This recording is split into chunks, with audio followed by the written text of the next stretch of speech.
Ahanba maktada Salai Story Channel ki mahut sinjaduna Panthoi Mangang na mayambu taram na okjabaga loinana ikokno na khurumjari ngasi su mahausagumna mayam ki damakta nungairaba funga wari ama puduna lakjare wari asigi mamingna Aroiba Laan wari asibu ibirakpana Cheng Meetei haujing mayam gi mafamda wari asi kudol tamjari mayam punna taminarasi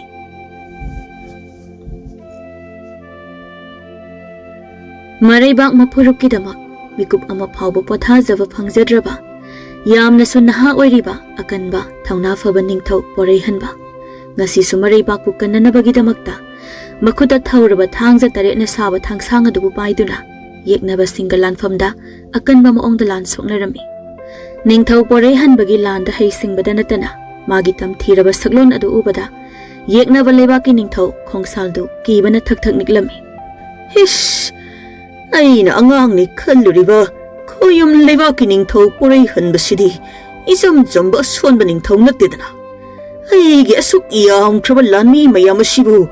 magi thanghai amukta mangak pat tattuna leimhaida taraba hish aigi lanmi sing asisu mathoi hingnaba maikai khangdana koichen chenarene iya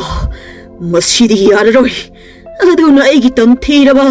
Shamugumna chaw shanglaba akanma machil manaw phaibok yaitambaga hingshaigadu thadoktaba yararoi aigi lanmi sha ningthau aigi faaduna yoktuna thamliba machil manaw yaitambaga hingshaigadu ningthau aigi inakta purawai manai kharana phagani ningthau laawai machil manaw phaibok yaitambaga hingshaigadu laurasi natrabadi aikhoi loina yeknaba ningthau gi makutta loina thawai tharani lao Lanmi amana Hai gumadana khoyum lebaki ningthau porai hanbasidiko kiko mana ngasai ayuktagi haliba ikhoigi lanmi singasi yam khrabajani magi mamangda ikhoi lanmi amatta lepa ngamde ngaktatlaga taban hekta hali sharit charasu yam nai mapangal su khukan amane magi masadasu maithongdasu wai haibagi mami amatta tabasu ude karina saba ningthau no mira yotlasu khangde lanmi amana amu nang hairibado asumbane ai suma sigi ningthau asigi makuta thawai thagdaba khitang ngairabane ngaibabu aidi phi manglabani kimandana aduna thawai hingnaba kanna chelhawbagi ai hinghauribane lanmi atai aduna nine nang manam yamna namthingedi ado hawjikti aikhoi kiningai ka shoidri ining thongna langi damak thaktuna thamliba machin manaw phaibok yaitambaga hingsaigadu lanfamda thadok tawrasidi lanmi ama aduna Hoine ngasi fawbada aikhoigi ningthau khongsalna lanpham kayada maipak libasi yaitambaga hingsaiga leibaginine adudi hojik khoyum leibaki ningthau porai hanbasi siba tabanine ha aduga phajakraba khoyum leibagasi aikhoigi ningthaugi oiba tabanine pamuida ko ningthau porai hanbanangsha aigi ining thawna lan tawdabida naribagasi harau aikhoida piro hairingaida yajaramlabadi thawna phabana thwayasi manglam loidabanido khongsangi lanmi singado langamlani haiba wakhalda tamthiraba machil manaw yaitambaga hingsaigadu laururaga ningthau khongsalgi manakta puraklami ningthau khongsalsu yaitambaga hingsaigana manakta leirabada yamna harauraduna Aigi achan balanmi yaitamba hingshai lana sinachil nanauna natrabadi pak hekta loishinba ngamloidawrine aduna aikhoigi mangda thawna phana jong phanduna aikhoigi lanmi kayaba tamthina haliba yeknabagi ningthau porai hanbasi nasin nanaw changduna mangak asi kakthatuna ningthauigi inakta purauhai aduga noi anigi apamba karino ningthau aingonda nijauhai yaitambaga hingsaigana Ining thaugi athang ikok nona logzari hingsai ining thaugi eningba apamba si thunganduna ichil inawgi apamba adu nirasi hingsaina hoi yaitamba handakti ining thaugi apamba si thunganduna ichil inaw aikhoyani aikhoigi khungangda handuna ima ipagi manakta chayol khara leirunaba ining thaudugi ayabadu lorasi aduga yaitamba aikhoyani gi amatang yawjaba ichanado mabung aikhoiga kayamdi kuire unakhidaba yaitambana nang na hairibado ashengbani aikhoi ani gi ichan adu mabung aikhoi aniga mikup ama phawba lapthoknaba ngamjadabi aikhoigi nungshirabi ichanni aduna handakti yeknaba ningthaugi manga kaktuna iningthaugi thamoi pelhalasi aduga aikhoi ani yumda matam khara leirunaba iningthauda haijarasi hoi yaitamba adudi lao yeknabagi ningthaugi manga kaklurasi adu yaitamba masigi ningthau asidi ai ithandana su yam line hatpa ngamgani aduna yaitambana moigi lanmi singasi oina tumna hatoklamo aduga ina ningthau asi manga kaktuna halage nangna oina lanmi singasi halo aidi yeknabagi ningthau asi oina aina hatke yaroi handakki ningthaugi manga asidi aina kakke mathangi lanphamdadi nangna haiba ai amuk yarage ngasidi nang aina haiba yaro phare adudi ningthaugi manga asi nang kakseruro aina yeknabagi lanmi singasi tumnaba hatlamlage asumna yaitamaga hingsaigana ningthau pore hanbagi maikai tamna zaw sanglaba thangpak ama paiduna samugumna phallaga chelakpa adu urami madu ubada ningthau pore hanbagi lanmi sing adu kibana thak nikpa yawnarami iningthau aikhoigi mangda aikoi tamna zaw khraba kanba masaksu chap manaba nupa ani chensilakliba sibu masibu asengbani iningthau nupa ani na pairiba thangpak asidi aikhoigi hakchangdagi hena su chawba sangbasu male aduga moi ani sigi masama uwang chawba asidi kariga changdam nagani iningthau hiya ish iningthau aikhoigi lanmi singasi akan ba chawba nupa sigi thanghai thangyana sida kiduna kai chenaredo aduga akan manupa amadi iningthau tamna thangpak asi haigatuna yangna chensilaklini iningthau aigi thangna faba lanmi sing kiduna chengano lan haibasi pangal na mai pakadaba nate lan haibasi losing leiba lan haiba sari sara thuba tanja khangna amuktang thanghai chumna yekna bagi mga kakpangamba adubane aduna noi chengano mai leiduna chelabadi aikhoi thawai manglagani aikhoi na lan da mai thirabadi yumda lehoriba ima ipa isil inauk singi punsidi kari ohogane kanana moigi thawai kannigani chengano lanmi sing aduna iningthau na hairiba si asumbane aikhoi chengumse thawai tharabasu thawna fona yeknabaga lan thengna duna thawai thase aduga ngasi fawbada aikhoi iningthau purai hanba leiringaida ai lan da mai thidri iningthau purai hanbana yeknaba kayagi mga kaktuna aikhoi na lan ngamduna aikhoi ireibak iramdambu kanduna laklibane aduna aikhoi mai leiduna chenbagi mahutta apangba mijaw ani si omchillaga halasai ya ningthau pore hanbagi lanmi sing aduna chenba leptuna yaitam matamna hatlagi matagum omsinba adu ubada ningthau khongsawda ingangaklami iya onthokna khena kreda aigi lanmi sing asiga migi lanmi sing asiga aikhoigi lanmi sing asidi mai leiduna chenbada aina chengano noigi ningthau ai leidi kaina khamlubada aigi lanmi mayam maraktagi ningthauga nawa lawdena lawrakpa yawribani aduga ningthaune hairaga mang thana migi ningthaugumna lan thengnaba kaidawi mithibong kaina makhoigi maraktagi lawrambasu yawribani pharaga hangluragana aina nate ahaiba mi adudi lanphamda sihore kaina hekta haijilibani adubu aigi yaitambana yeknabagi lanmi singasi tingang hatpadawna hatpa ubasidi thamoi ase peli hari ish aduga hingsaiga yeknabagi ningthau porei hanbaga lan thengnaba ubasidi ish tuga khyau chumbajani hai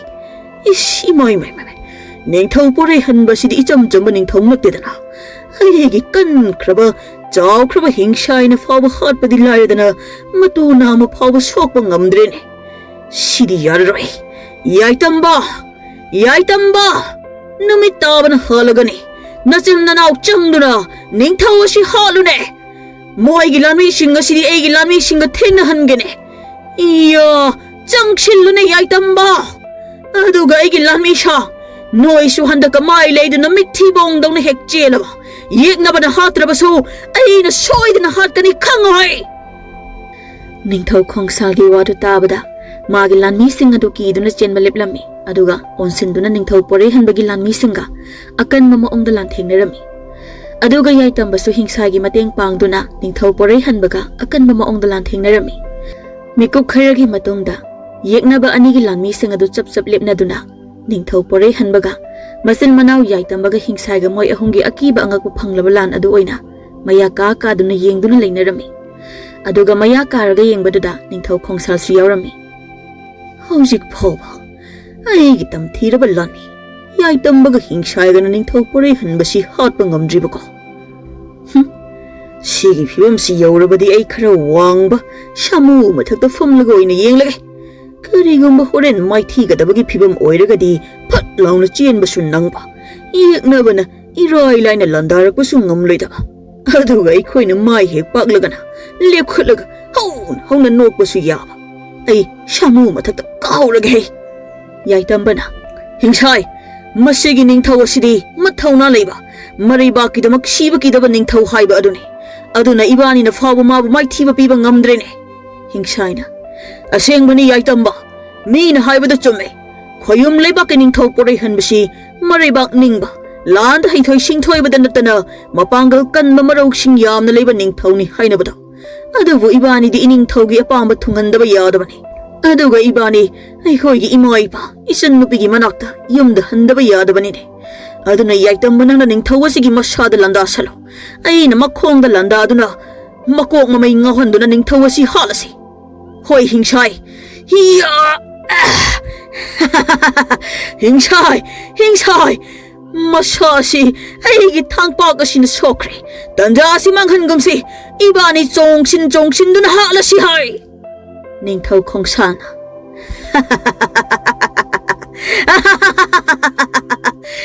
ꯑꯗꯨꯅꯤꯗꯅ, ꯌꯥꯟꯁꯤꯜꯂꯨ, ꯊꯤꯟꯖꯜꯂꯨ꯫ ꯁꯤ ꯑꯣꯏꯔꯕꯗꯤ ꯑꯩ ꯑꯃꯨꯛ ꯁꯥꯃꯨꯗꯒꯤ ꯀꯨꯝꯊꯔꯦꯍꯦ꯫ Hiss, ꯀꯔꯤ ꯃꯇꯧꯅꯣ ꯁꯤꯗꯤ? ꯍꯤꯡꯁꯥꯏ ꯑꯁꯤ ꯅꯤꯡꯊꯧ ꯄꯣꯔꯩ ꯍꯟꯕꯅ ꯃꯊꯕꯥꯛ ꯐꯥꯎꯗꯣꯛꯇꯨꯅ ꯊꯥꯡꯅ ꯊꯤꯟꯗꯨꯅ ꯍꯥꯠꯈ꯭ꯔꯦꯅꯦ꯫ ꯌꯥ, ꯁꯤꯗꯤ ꯑꯩ ꯑꯃꯨꯛ ꯁꯥꯃꯨ ꯑꯁꯤꯗ ꯀꯥꯔꯒꯦ, ꯑꯗꯨꯒ ꯏꯔꯩꯕꯥꯛ ꯇꯝꯅ ꯆꯦꯟꯈ꯭ꯔꯒꯦ, ꯅꯠꯇ꯭ꯔꯕꯗꯤ ꯑꯩꯁꯨ ꯁꯣꯏꯗꯅ ꯁꯤꯔꯒꯅꯤ꯫ ꯅꯤꯡꯊꯧ ꯄꯣꯔꯩ ꯍꯟꯕꯅ ꯌꯥꯝꯅ ꯍꯩꯁꯤꯡꯅ ꯁꯔꯤꯠ ꯁꯔꯥ ꯇꯧꯗꯨꯅ ꯍꯤꯡꯁꯥꯏꯕꯨ ꯊꯥꯡꯅ ꯊꯤꯟꯕ ꯑꯗꯨꯗ ꯌꯥꯏꯇꯝꯕ ꯃꯈꯨꯠꯇꯒꯤ ꯈꯨꯠꯂꯥꯏ ꯊꯥꯗꯗꯨꯅ ꯍꯤꯡꯁꯥꯏꯕꯨ ꯀꯣꯟꯈꯠꯇꯨꯅ ꯀꯞꯂꯝꯃꯤ꯫ ꯃꯗꯨ ꯎꯕꯗ ꯅꯤꯡꯊꯧ ꯄꯣꯔꯩ ꯍꯟꯕꯁꯨ ꯌꯥꯏꯇꯝꯕꯕꯨ ꯌꯥꯝ ꯂꯥꯏꯅ ꯍꯥꯠꯄ ꯌꯥꯔꯕ ꯐꯥꯎꯕꯗ ꯍꯥꯠꯇꯅ ꯌꯥꯏꯇꯝꯕꯅ ꯃꯈꯨꯠꯇ ꯑꯃꯨꯛ ꯍꯟꯅ ꯈꯨꯠꯂꯥꯏ ꯄꯥꯏꯈꯠꯄ ꯉꯥꯏꯗꯨꯅ ꯂꯩꯔꯝꯃꯤ꯫ ꯅꯤꯡꯊꯧ ꯄꯣꯔꯩ ꯍꯟꯕꯒꯤ ꯃꯤꯅꯨꯡꯁꯤ ꯃꯇꯧ ꯑꯗꯨ ꯎꯕꯗ ꯌꯦꯛꯅꯕꯒꯤ ꯂꯥꯟꯃꯤꯁꯤꯡ ꯑꯗꯨ ꯑꯄꯦꯟꯕ ꯐꯥꯎꯔꯗꯨꯅ ꯅꯤꯡꯊꯧ ꯄꯣꯔꯩ ꯍꯟꯕꯒꯤꯗꯃꯛ ꯃꯤꯅꯨꯡꯁꯤ ꯎꯠꯂꯝꯃꯤ꯫ ꯑꯗꯨꯕꯨ ꯌꯥꯏꯇꯝꯕꯗꯤ ꯍꯤꯡꯁꯥꯏꯕꯨ ꯃꯇꯝꯕꯥꯛꯇ ꯀꯣꯟꯗꯨꯅ ꯍꯧꯖꯤꯛꯁꯨ ꯀꯞꯂꯤ꯫ ꯀꯔꯤ ꯃꯇꯧꯅꯣ ꯍꯤꯡꯁꯥꯏ, ꯅꯪꯅ ꯇꯧꯔꯤꯕ ꯑꯁꯤꯕꯣ? ꯍꯤꯡꯁꯥꯏ, ꯍꯤꯡꯁꯥꯏ, ꯅꯪ ꯁꯤꯕ ꯌꯥꯈꯤꯔꯣꯏꯌꯦ꯫ ꯏꯕꯥꯅꯤ ꯂꯥꯟ ꯑꯁꯤ ꯂꯣꯏꯗꯨꯅ ꯌꯨꯝꯗ ꯍꯟꯒꯗꯕꯅꯤ ꯍꯤꯡꯁꯥꯏ, ꯅꯪ ꯁꯤꯕ ꯌꯥꯔꯣꯏꯌꯦ꯫ ꯌꯨꯝꯗ ꯏꯃꯥꯒ ꯄꯥꯕꯒꯅ ꯏꯆꯟꯒꯅ ꯑꯩꯈꯣꯏ ꯑꯅꯤꯕꯨ ꯉꯥꯏꯔꯤꯌꯦ ꯍꯤꯡꯁꯥꯏ, ꯍꯤꯡꯁꯥꯏ, ꯍꯤꯡꯁꯥꯏ꯫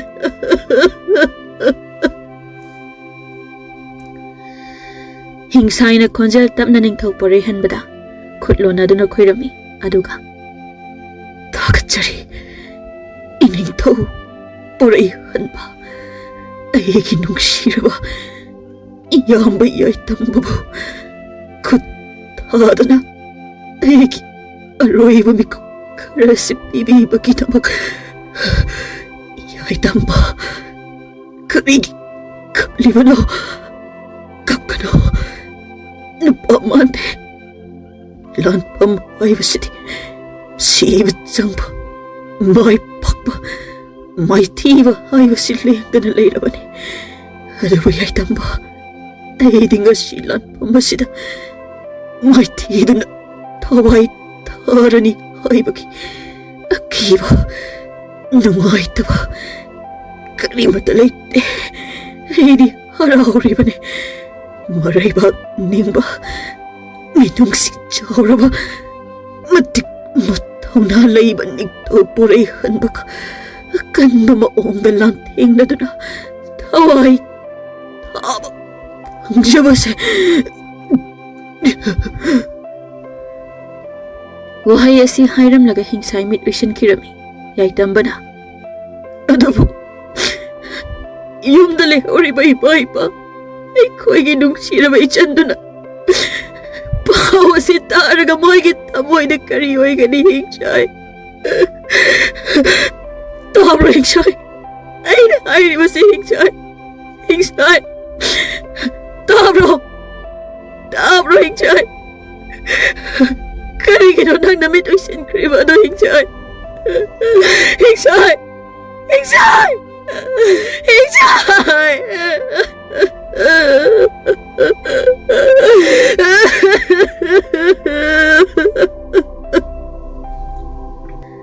ꯍꯤꯡꯁꯥꯏꯅ ꯍꯦꯛ ꯊꯋꯥꯏ ꯊꯥꯈꯤꯕꯒ ꯌꯥꯏꯇꯝꯕ ꯀꯞꯅ ꯀꯞꯅ ꯍꯤꯡꯁꯥꯏꯕꯨ ꯅꯨꯡꯁꯤꯅ ꯑꯔꯣꯏꯕ ꯑꯣꯏꯅ ꯆꯦꯠꯅ ꯀꯣꯟꯕꯤꯔꯝꯂꯒ ꯌꯥꯏꯇꯝꯕ ꯃꯥꯒꯤ ꯊꯥꯡꯄꯥꯛ ꯑꯗꯨ ꯊꯝꯗꯨꯅ ꯍꯤꯡꯁꯥꯏꯅ ꯄꯥꯏꯔꯝꯕ ꯊꯥꯡꯄꯥꯛ ꯑꯗꯨ ꯑꯣꯏꯅ ꯄꯥꯏꯈꯠꯇꯨꯅ ꯌꯥꯏꯇꯝꯕ ꯅꯤꯡꯊꯧ ꯄꯣꯔꯩꯍꯟꯕꯒ ꯂꯥꯟꯊꯦꯡꯅꯅꯕ ꯑꯃꯨꯛ ꯍꯧꯒꯠꯂꯛꯂꯝꯃꯤ꯫ ꯃꯗꯨꯗ ꯅꯤꯡꯊꯧ ꯄꯣꯔꯩꯍꯟꯕꯅ ꯂꯥꯟ ꯑꯁꯤ ꯂꯣꯏꯁꯤꯟꯗꯨꯅ ꯍꯤꯡꯁꯥꯏꯒꯤ ꯊꯋꯥꯏ ꯌꯥꯎꯗ꯭ꯔꯕ ꯍꯛꯆꯥꯡ ꯑꯗꯨ ꯄꯨꯗꯨꯅ ꯌꯨꯝꯗ ꯍꯟꯈꯤꯅꯕ ꯌꯥꯏꯇꯝꯕꯗ ꯍꯥꯏꯔꯝꯃꯤ꯫ ꯑꯗꯨꯕꯨ ꯌꯥꯏꯇꯝꯕꯗꯤ ꯊꯋꯥꯏ ꯊꯥꯔꯕꯁꯨ ꯊꯥꯅ ꯂꯥꯟꯗ ꯃꯥꯏ ꯂꯩꯔꯒ ꯍꯟꯈꯤꯒꯗꯧꯕ ꯌꯥꯏꯇꯝꯕ ꯅꯠꯇꯦ ꯍꯥꯏꯅ ꯊꯧꯅꯥ ꯐꯅ ꯅꯤꯡꯊꯧ ꯄꯣꯔꯩꯍꯟꯕꯒꯤ ꯃꯥꯡꯗ ꯂꯦꯞꯂꯝꯃꯤ꯫ ꯄꯣꯔꯩꯍꯟꯕꯅ, ꯌꯥꯏꯇꯝꯕ, ꯅꯪ ꯂꯥꯟ ꯑꯁꯤꯗ ꯃꯥꯏꯊꯤꯔꯒ ꯀꯤꯗꯨꯅ ꯍꯟꯈ꯭ꯔꯣ ꯍꯥꯏꯕ ꯅꯠꯇꯦ꯫ ꯅꯪꯒꯤ ꯅꯨꯡꯁꯤꯔꯕ ꯅꯅꯥꯎ ꯍꯤꯡꯁꯥꯏꯒꯤ ꯊꯋꯥꯏ ꯌꯥꯎꯗ꯭ꯔꯕ ꯍꯛꯆꯥꯡ ꯑꯁꯤ ꯄꯨꯗꯨꯅ ꯃꯊꯧ ꯃꯉꯝ ꯅꯤꯡꯊꯤꯅ ꯄꯥꯡꯊꯣꯛꯂꯨꯁꯨ ꯍꯥꯏꯕꯅꯤ꯫ ꯍꯌꯦꯡ ꯅꯪꯒꯤ ꯅꯅꯥꯎ ꯍꯤꯡꯁꯥꯏꯒꯤ ꯃꯊꯧ ꯃꯉꯝ ꯄꯥꯡꯊꯣꯛꯇꯨꯅ ꯅꯪꯒꯤ ꯏꯃꯨꯡ ꯃꯅꯨꯡꯒ ꯎꯅꯖꯕꯒꯤ ꯇꯥꯟꯖꯥ ꯑꯗꯨꯃ ꯃꯔꯨꯞ ꯑꯃ ꯑꯣꯏꯅ ꯃꯤꯑꯣꯏꯕ ꯑꯃꯒꯤ ꯃꯤꯅꯨꯡꯁꯤ ꯌꯦꯡꯗꯨꯅ ꯑꯩꯅ ꯅꯪꯉꯣꯟꯗ ꯍꯥꯏꯕꯅꯤ꯫ ꯑꯗꯨꯒ ꯅꯪꯅ ꯂꯥꯟ ꯑꯃꯨꯛ ꯄꯥꯝꯂꯕꯗꯤ ꯅꯈꯨꯠꯇ ꯈꯨꯠꯂꯥꯏ ꯄꯥꯏꯗꯨꯅ ꯃꯐꯝ ꯑꯁꯤꯗ, ꯂꯥꯟꯐꯝ ꯑꯁꯤꯗ ꯅꯪ ꯑꯃꯨꯛ ꯍꯟꯅ ꯂꯥꯛꯑꯣ꯫ ꯑꯩ ꯅꯪꯕꯨ ꯃꯐꯝ ꯑꯁꯤꯃꯛꯇꯗ ꯉꯥꯏꯗꯨꯅ ꯂꯩꯔꯝꯒꯅꯤ꯫ ꯑꯗꯨꯅ ꯅꯪ ꯑꯩꯅ ꯍꯥꯏꯕ ꯏꯜꯂꯨ꯫ ꯅꯅꯥꯎ ꯑꯁꯤꯕꯨ ꯄꯨꯗꯨꯅ ꯅꯪ ꯌꯨꯝꯗ ꯍꯟꯈ꯭ꯔꯣ꯫ ꯅꯪꯒꯤ ꯄꯥꯡꯗꯕ ꯅꯤꯡꯊꯧ ꯑꯗꯨꯗꯤ ꯉꯁꯥꯏꯅ ꯀꯤꯗꯨꯅ ꯃꯊ꯭ꯋꯥꯏ ꯍꯤꯡꯅꯕ ꯆꯦꯟꯈ꯭ꯔꯕꯅꯤ꯫ ꯃꯥꯅ ꯅꯣꯏꯒꯤꯗꯃꯛ ꯋꯥꯕꯤꯒꯗꯕ ꯅꯤꯡꯊꯧ ꯅꯠꯇꯦ꯫ ꯆꯠꯂꯨ ꯌꯥꯏꯇꯝꯕ, ꯅꯅꯥꯎ ꯑꯁꯤ ꯄꯨꯗꯨꯅ ꯅꯪꯁꯨ ꯍꯟꯈ꯭ꯔꯣ꯫ ꯅꯤꯡꯊꯧ, ꯅꯪꯒꯤ ꯄꯨꯛꯆꯦꯜ ꯆꯥꯎꯕ, ꯃꯤꯅꯨꯡꯁꯤ ꯂꯩꯕ ꯋꯥꯍꯩ ꯑꯗꯨꯒꯤꯗꯃꯛ ꯑꯩꯅ ꯏꯀꯣꯛ ꯅꯧꯅ ꯊꯥꯒꯠꯆꯔꯤ꯫ ꯑꯗꯨꯕꯨ ꯑꯩꯒꯤ ꯄꯥꯡꯗꯕ ꯏꯅꯤꯡꯊꯧꯒꯨꯝꯕ ꯃꯤ ꯅꯠꯇꯦ꯫ ꯑꯗꯨꯅ ꯃꯇꯝ ꯃꯥꯡꯍꯟꯒꯅꯨ꯫ ꯅꯈꯨꯠꯇ ꯈꯨꯠꯂꯥꯏ ꯆꯦꯠꯅ ꯄꯥꯏꯗꯨꯅ ꯑꯩꯒ ꯂꯝꯕꯥ ꯇꯧ꯫ ꯑꯩꯅ ꯅꯪꯕꯨ ꯍꯥꯠꯇꯨꯅ ꯑꯩꯒꯤ ꯏꯅꯥꯎ ꯑꯁꯤ ꯄꯨꯗꯨꯅ ꯑꯩ ꯌꯨꯝꯗ ꯍꯟꯈ꯭ꯔꯒꯦ꯫ ꯁꯦꯝ ꯁꯥꯔꯣ ꯅꯤꯡꯊꯧ ꯄꯣꯔꯩꯍꯟꯕ꯫ ꯑꯩꯅ ꯉꯁꯤ ꯐꯥꯎꯕ ꯑꯩꯒꯤ ꯏꯔꯩꯕꯥꯛ ꯏꯔꯝꯗꯝꯒꯤꯗꯃꯛ ꯂꯥꯟꯐꯝ ꯀꯌꯥꯗ ꯂꯥꯟꯊꯦꯡꯅꯔꯛꯇꯨꯅ ꯃꯥꯏ ꯄꯥꯛꯂꯛꯄꯁꯦ ꯅꯪꯒꯨꯝꯕ ꯊꯧꯅꯥ ꯐꯕ ꯅꯨꯄꯥ ꯊꯣꯛꯄ ꯂꯥꯟꯃꯤ ꯑꯃꯠꯇ ꯊꯦꯡꯅꯔꯛꯇ꯭ꯔꯤꯍꯦ꯫ ꯄꯥꯝꯃꯣꯏꯗ, ꯅꯆꯤꯟ ꯅꯅꯥꯎꯒꯤ ꯄꯨꯟꯁꯤ ꯑꯁꯦ ꯄꯥꯡꯗꯕ, ꯃꯤꯒꯤ ꯂꯩꯕꯥꯛ ꯄꯥꯝꯕ, ꯃꯁꯥꯒꯤꯗ ꯈꯟꯕ ꯅꯤꯡꯊꯧ ꯑꯃꯒꯤ ꯂꯥꯟꯃꯤ ꯑꯣꯏꯅ ꯄꯣꯛꯂꯝꯕꯁꯦ꯫ ꯑꯗꯨꯗꯤ ꯐꯔꯦ, ꯅꯪꯅ ꯉꯝꯂꯒ ꯑꯩꯕꯨ ꯍꯥꯠꯇꯨꯅ ꯅꯅꯥꯎ ꯑꯗꯨ ꯄꯨꯖꯈꯣ꯫ ꯑꯩꯅ ꯉꯝꯂꯒꯅ ꯅꯪꯕꯨ ꯍꯥꯠꯇꯨꯅ ꯑꯩꯒꯤ ꯏꯔꯩꯕꯥꯛ ꯏꯔꯝꯗꯝ ꯑꯁꯤ ꯀꯜꯂꯒꯦ꯫ ꯑꯗꯨꯕꯨ ꯀꯔꯤꯒꯨꯝꯕ ꯅꯆꯤꯟ ꯅꯅꯥꯎ ꯑꯩꯒꯤ ꯈꯨꯠꯇ ꯊꯋꯥꯏ ꯊꯥꯕ ꯇꯥꯔꯕꯗꯤ ꯑꯩꯅ ꯅꯆꯤꯟ ꯅꯅꯥꯎꯒꯤ ꯍꯛꯆꯥꯡ ꯑꯁꯤ ꯁꯥꯃꯨ ꯃꯊꯛꯇ ꯗꯣꯂꯥꯏ ꯇꯣꯡꯍꯟꯗꯨꯅ ꯑꯩꯒꯤ ꯂꯩꯕꯥꯛꯇ ꯄꯨꯗꯨꯅ ꯃꯊꯧ ꯃꯉꯝ ꯃꯄꯨꯡ ꯐꯥꯅ ꯄꯥꯡꯊꯣꯛꯄꯤꯒꯅꯤ꯫ ꯋꯥꯍꯩ ꯑꯗꯨ ꯇꯥꯕꯗ ꯊꯃꯣꯏ ꯑꯁꯤ ꯄꯦꯟꯖꯔꯦ ꯏꯅꯤꯡꯊꯧ꯫ ꯑꯗꯨꯗꯤ ꯅꯊ꯭ꯋꯥꯏ ꯍꯤꯡꯅꯕ ꯆꯦꯜꯂꯣꯍꯦ꯫ ꯍꯤꯌꯥ! ꯌꯥꯏꯇꯝꯕꯒ ꯅꯤꯡꯊꯧ ꯄꯣꯔꯩꯍꯟꯕꯒ ꯑꯀꯟꯕ ꯃꯑꯣꯡꯗ ꯑꯃꯨꯛ ꯂꯥꯟꯊꯦꯡꯅꯔꯝꯃꯤ꯫ ꯑꯗꯨꯕꯨ ꯃꯤꯀꯨꯞ ꯈꯔꯒꯤ ꯃꯇꯨꯡꯗꯗꯤ ꯌꯥꯏꯇꯝꯕꯁꯨ ꯅꯤꯡꯊꯧ ꯄꯣꯔꯩꯍꯟꯕꯒꯤ ꯃꯈꯨꯠꯇ ꯃꯥꯏꯊꯤꯕꯒꯤ ꯃꯃꯤ ꯎꯔꯛꯂꯝꯃꯤ꯫ ꯃꯗꯨ ꯎꯕꯗ ꯌꯦꯛꯅꯕꯒꯤ ꯂꯥꯟꯃꯤꯁꯤꯡ ꯑꯗꯨ ꯀꯤꯗꯨꯅ ꯂꯣꯏꯅ ꯆꯦꯟꯈꯤꯔꯝꯃꯤ꯫ ꯑꯗꯨꯒ ꯌꯥꯏꯇꯝꯕꯁꯨ ꯃꯁꯥ ꯄꯨꯝꯕ ꯅꯤꯡꯊꯧ ꯄꯣꯔꯩꯍꯟꯕꯒꯤ ꯊꯥꯡꯐꯝ ꯀꯌꯥꯅ ꯏꯅ ꯄꯨꯡꯆꯣꯠ ꯆꯣꯠꯇꯨꯅ ꯃꯈꯨꯠꯇ ꯊꯥꯡꯄꯥꯛ ꯑꯗꯨ ꯄꯥꯏꯕ ꯐꯥꯎ ꯉꯝꯗꯅ ꯂꯩꯃꯥꯏꯗ ꯇꯥꯈꯤꯔꯝꯃꯤ꯫ ꯃꯗꯨ ꯎꯕꯗ ꯅꯤꯡꯊꯧ ꯄꯣꯔꯩꯍꯟꯕꯅ ꯃꯥꯒꯤ ꯊꯥꯡꯒꯠꯂꯝꯕ ꯊꯥꯡꯁꯥꯡ ꯑꯗꯨ ꯊꯥꯗꯗꯨꯅ ꯌꯥꯏꯇꯝꯕꯕꯨ ꯀꯟꯕꯤꯔꯒꯦ ꯍꯥꯏꯅ ꯈꯜꯂꯝꯃꯤ꯫ ꯃꯁꯤ ꯅꯤꯡꯊꯧ ꯄꯣꯔꯩꯍꯟꯕꯒꯤ ꯑꯣꯏꯅ ꯂꯥꯟꯐꯝꯗ ꯌꯦꯛꯅꯕ ꯑꯃꯕꯨ ꯉꯥꯛꯄꯤꯕ ꯍꯥꯏꯕꯁꯤ ꯑꯍꯥꯟꯕꯅꯤ꯫ ꯑꯁꯨꯝꯅ ꯄꯣꯔꯩꯍꯟꯕꯅ ꯃꯥꯒꯤ ꯂꯥꯟꯃꯤꯁꯤꯡꯒ ꯂꯣꯏꯅꯅ ꯌꯥꯏꯇꯝꯕꯕꯨ ꯃꯥꯒꯤ ꯂꯩꯕꯥꯛꯇ ꯇꯦꯛꯇ ꯀꯥꯏꯗꯅ ꯄꯨꯔꯛꯂꯝꯃꯤ꯫ ꯑꯗꯨꯒ ꯍꯤꯡꯁꯥꯏꯕꯨꯁꯨ ꯌꯦꯛꯅꯕ ꯑꯃꯒꯨꯝꯅ ꯈꯟꯗꯅ ꯃꯥꯒꯤ ꯂꯥꯟꯐꯝꯗ ꯊꯋꯥꯏ ꯊꯥꯈ꯭ꯔꯕ ꯂꯥꯟꯃꯤꯁꯤꯡꯒ ꯂꯣꯏꯅꯅ ꯅꯤꯡꯊꯤꯅ ꯄꯨꯔꯛꯂꯝꯃꯤ꯫ ꯑꯗꯨꯒ ꯍꯤꯡꯁꯥꯏꯕꯨ ꯊꯧꯅꯥ ꯐꯕ ꯂꯥꯟꯃꯤ ꯑꯃꯒꯨꯝꯅ ꯃꯊꯧ ꯃꯉꯝ ꯐꯖꯅ ꯄꯥꯡꯊꯣꯛꯄꯤꯗꯨꯅ ꯌꯥꯏꯇꯝꯕꯒꯤ ꯃꯊ꯭ꯋꯥꯏꯕꯨꯁꯨ ꯅꯨꯃꯤꯠ ꯀꯌꯥꯅꯤ ꯆꯪꯗꯨꯅ ꯀꯟꯕꯤꯔꯝꯃꯤ꯫ ꯑꯗꯨꯒ ꯅꯨꯃꯤꯠ ꯑꯁꯤꯗꯒꯤꯁꯨ ꯅꯤꯡꯊꯧ ꯄꯣꯔꯩꯍꯟꯕꯒꯤ ꯃꯊꯛꯇ ꯑꯇꯣꯞꯄ ꯂꯩꯕꯥꯛꯀꯤ ꯅꯤꯡꯊꯧ ꯑꯃꯠꯇꯅ ꯀꯤꯗꯨꯅ ꯂꯥꯟ ꯇꯧꯔꯛꯈꯤꯗ꯭ꯔꯦ꯫ ꯄꯣꯔꯩꯍꯟꯕꯁꯨ ꯃꯔꯩꯕꯥꯛ ꯉꯥꯛꯇꯨꯅ ꯀꯣꯅꯨꯡꯗ ꯅꯨꯡꯉꯥꯏꯅ ꯄꯣꯊꯥꯗꯨꯅ ꯂꯩꯈꯤꯔꯝꯃꯤ꯫ ꯑꯗꯨꯒ ꯌꯥꯏꯇꯝꯕꯁꯨ ꯃꯔꯩꯕꯥꯛꯇ ꯍꯜꯂꯔꯣꯏ, ꯂꯥꯟꯐꯝꯗ ꯁꯤꯈ꯭ꯔꯦ ꯍꯥꯏꯅ ꯃꯔꯩꯕꯥꯛꯇ ꯄꯥꯎ ꯈꯪꯍꯟꯗꯨꯅ ꯌꯥꯏꯇꯝꯕ ꯅꯤꯡꯊꯧ ꯄꯣꯔꯩꯍꯟꯕꯒꯤ ꯂꯩꯕꯥꯛꯇ ꯃꯥꯒꯤ ꯃꯅꯥꯎ ꯍꯤꯡꯁꯥꯏꯒꯤ ꯃꯣꯡꯐꯝ ꯃꯅꯥꯛꯇ ꯁꯪꯂꯦꯟ ꯑꯃ ꯁꯥꯗꯨꯅ ꯂꯩꯈꯤꯔꯝꯃꯤ꯫ ꯑꯗꯨꯕꯨ ꯅꯤꯡꯊꯧ ꯄꯣꯔꯩꯍꯟꯕꯅ ꯀꯣꯅꯨꯡꯗ ꯂꯩꯅꯕ ꯍꯥꯏꯔꯕꯁꯨ yaitambana yadabana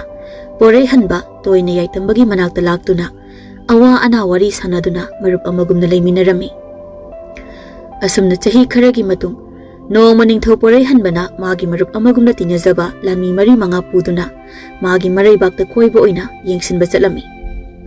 lami amana iningthau haujikte ikhoigi leibak asi awat apa leitaba leibak ama haibudu oireko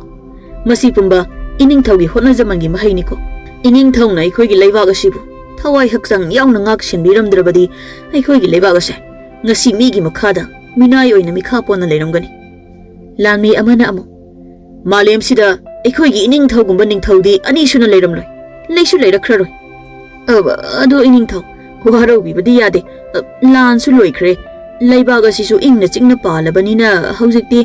iningthaugisu masak matau phajakhrabi taloi amatang sum thiba nate luhongba nate loksinba ningthau pore hanbana kari haiba lami amadu khangpre khangna ngakpi gani iningthau nanai gi wada soikhilan khiba yawrabasu apangma nanai ni khana amukta ngakpi yu ko iningthau ai nanjakhre iningthau lami adugi matau aduda ningthau pore hanbadu nokladuna hai pakhakhinu ne sorgo loina tatpa tari ne hoi nangna hairiba dasu sumi adubu ningthau aina pamjaba khoida jababu leibaga sida ningthau gi wado haiba loitringai ikhang khangaudana maraibak thirabi masang matau chung phiral su yamna phajabi nupi ama kaptuna lauduna ningthau pore hanba tamna chelaklami kana kana leibage aigi thawai amukta kanbiyo aigi thawai amukta kanbiyo ningthau pore hanba nupi adu ubaga ingangakna lamisa nupi asi kanano mafam asida yam thuna pusilo aduga matungda kana kana tanarake haibadasu amukta yengo iya lamisa tu ada mamai mamai khumba sagol tongba mi khara leptuna aikhoide yengduna leiba si kana kanano moinera nupi asi bu tanaraiba si haibadu amukta yengo lam henba nupi asi bu khudong thiba thokhanba hotnaramba mioi sing oiramlabadi pharaga ai inakta puro maduda lam henduna singnaraklabadi mafam adumaktada mathwai du lokthoklam ningthaugi wadu tabaga lanmi sing aduna masak khangdabi nupi adubu ningthau pore hanbagi manakta thamlamlaga lapna uriba mamai mamit khumba sagol tongma mi oi khara adugi matung induna tanakhirami lamlanbi nupi adusu ningthau pore hanbagi manak hek yaubaga pore hanbagi matam bakta wan thaduna turaklami maduda ningthau pore hanbana nupi adubu ngakpoi pamboi tawraga oh nupi asigi makok usidi ina pungangang ledana masidi aigi ngaksamda yetliba phi asi segaiduna nupi asigi asokpa mafam asi yesinbirake kaidawre noi amu halaklabadi mamai khumba sagol tongwa mi singadu kana kana oiramle ngakpi gani iningthau mamai khumba sagol tongwa mi singadu mafam adudagi nanthoktuna chenkhibana aikhoina tanaba phangjawdre chenkhriba mi singaduna nupi asi phanaba soidana tanarakpa oiramgani haiba aikhoi thajai aduga mioi singadu yeknaba leibaki aronba lanmi singsu yamna mali iningthau yeknabagi leibaki oigera iramdam asigi mi oigera lambu helabadi madugi matik chaba chairakti ningthau aina soidana phangangani hoi iningthau adudi iningthau aikhoi hojiki sagol tongba mi singadu khongul liduna amuk tana jakhora yare nupi asi hana konungda puna bokhonasi magi makogasi kariguma posak amana thakhiba male aduna aikhoi konungda hana yauna bokhonasi aduga konung hek yaubaga ayamba lanmi puduna maikai mari thongna khaidoktuna hojiki lam henba mamai khumba mi singadu phangnaba thigadabane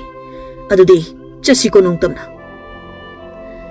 ningthau pore hanbana masak khangdabi masak matau phajabi nupi adubu magi sagolda haptuna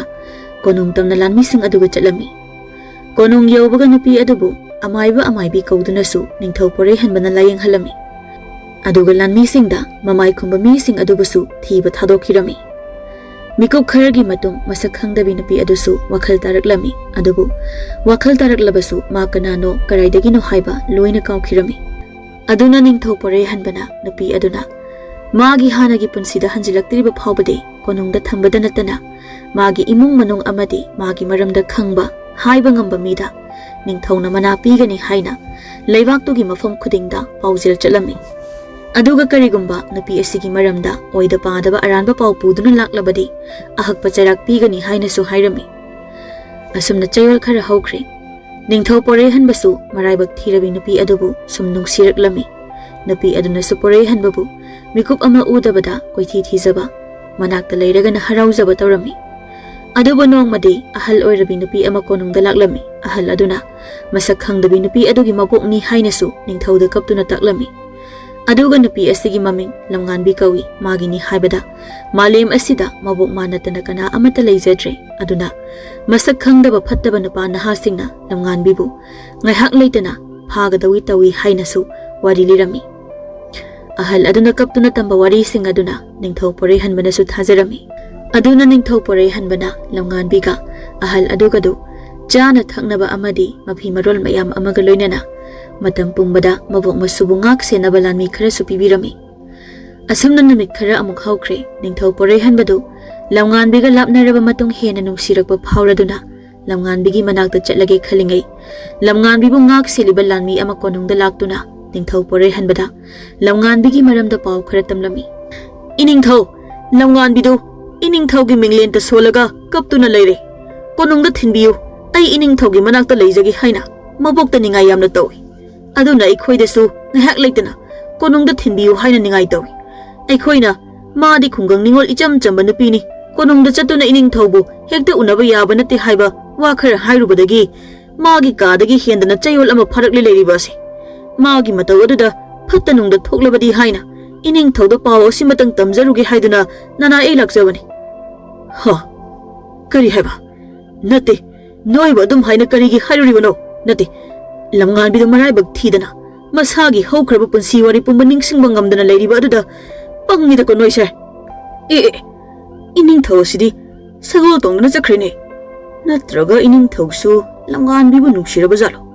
hanadai soi khoidi chingnarabani hek hairubadu kibagi tumina sum leibagi wani ado kaisu kaideda pukchil chaw minungsi leiba aikhoigi iningthauni aduga lamnganbina ka maharani ka oirabadi fajana fajani adudi aisu iningthaugi tunginduna chalage. Ningthau Poraihanbana lamnganbigi yum yorakpada mabok adu mangkolda kaptuna leirami. Aduga ningthauna lakpa ubada mabok tu phuk haugatuna iningthau nana haina ikok no na khoiram jari aigi isu apangbise kari haina gadabano haiba aisu khangdre aduna iningthauna apangbi isu nupi ase amukta warak piram abok su malem asida kuhina leiningdre si ibu siningleda abok adumna haibiganu ne abok leitrabadi nasu nupi asidi kari ohogani ado abok lamnganbibu do mahagi ka asida thonglo silaga leiribasini aboki isu nupi thong hanglo ne nangbo aikhoigi iningthau la ine iningthauna saukrabadi aikhoi awa phamda taba tare ne karigi ine sauduno bo aibusu aboki isu nupagumna khanbiyune ado abo ai lamnganbi ba muktang kauraga yengjage ko lamnganbi thongsi amukta hanguse ai ningthau Poraihanbane. Ningthau Poraihanbagi khonjal tabada lamnganbi adu thongsat launa hangtore aduga ningthauda chensinduna konduna kapi madu ubada lanmi sing aduga hanubi aduga pakhatpana loirami. Is kari matangno ne iningthau aigi apangbi isunupi ase amuktang hakpiyu ko aboki isunupi nangna tawriba adubu karino se iningthauda konganu ne thado une nangbo aikhoigi iningthau se nangna kari oina khallabage se thado une nangbo abok kari adu pakhalibano pakhatpiganu ne ningthau isu mine thamoi pale nuksiba masak khangine abok lamnganbi nangna karigi kaplibano kapkanu se ya kapkanu ne nangbo iningthau ai iningthau bu yamna nuksi iningthau bu mikup ama udabada wazaba apangbina jalse karigi lapna unaba phangdana thambiribano aduga iningthau matik chadrabi tolabi na chalegi punsisina iningthau bu thamoi sengna nuksi zabase apa charak pininglabsu pibiyo madudai harau charak adu logjage ai kanano karino aigi warina karino haiba phauba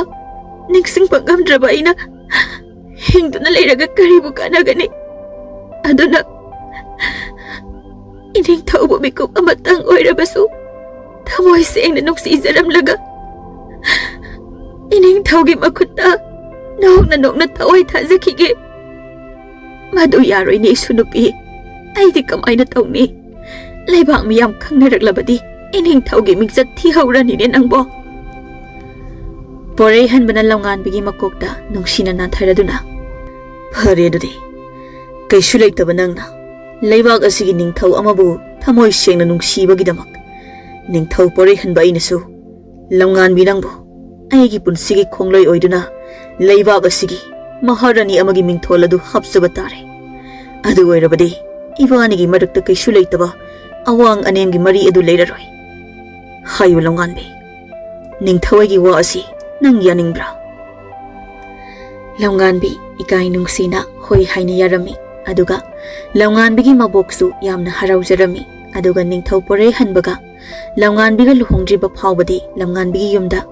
ꯌꯥꯝꯂꯕ ꯂꯥꯟꯃꯤ ꯃꯌꯥꯝꯅ ꯉꯥꯛ ꯁꯦꯟꯗꯨꯅ ꯊꯝꯂꯒ ꯅꯤꯡꯊꯧ ꯄꯣꯔꯩꯍꯟꯕꯅ ꯂꯝꯉꯥꯟꯕꯤ ꯃꯕꯥꯅꯤꯒꯤ ꯂꯨꯍꯣꯡꯕꯒꯤ ꯑꯐꯕ ꯅꯨꯃꯤꯠ ꯑꯃ ꯌꯦꯡꯗꯨꯅ ꯃꯇꯝ ꯑꯗꯨ ꯉꯥꯏꯗꯨꯅ ꯂꯩꯔꯝꯃꯤ꯫